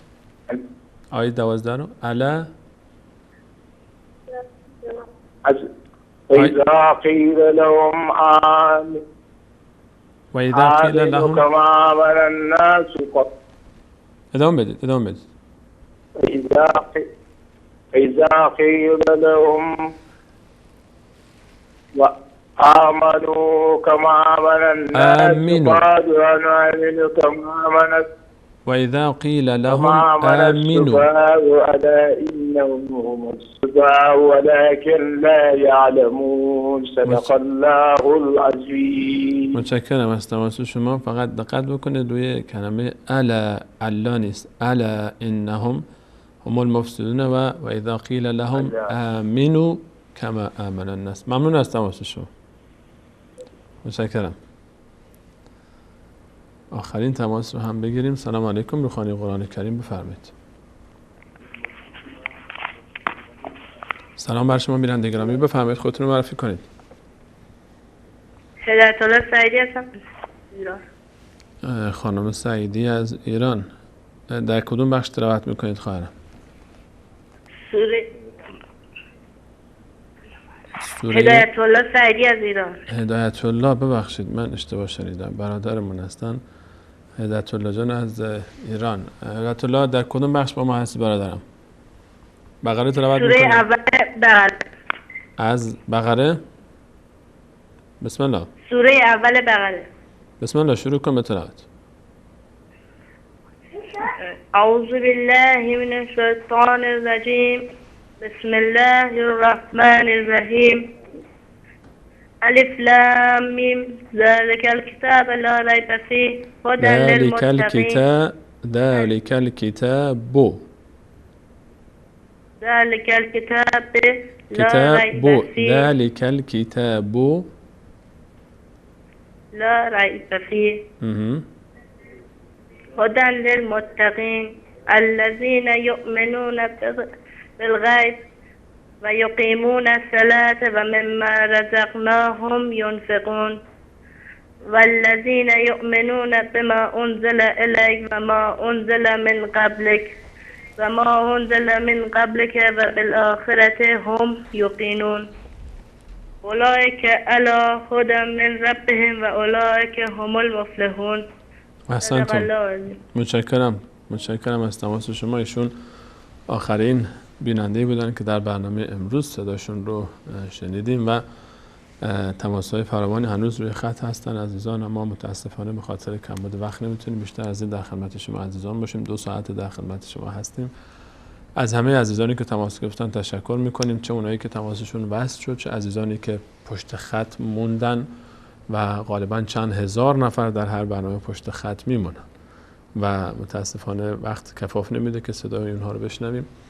و تشکر میکنم از همه شما عزیزان، چه کسانی که تماس گرفتن و تماس نگرفتن، که تا این لحظه برنامه خودتون رو یاری کردید. در پایان از الله متعال خواهانیم که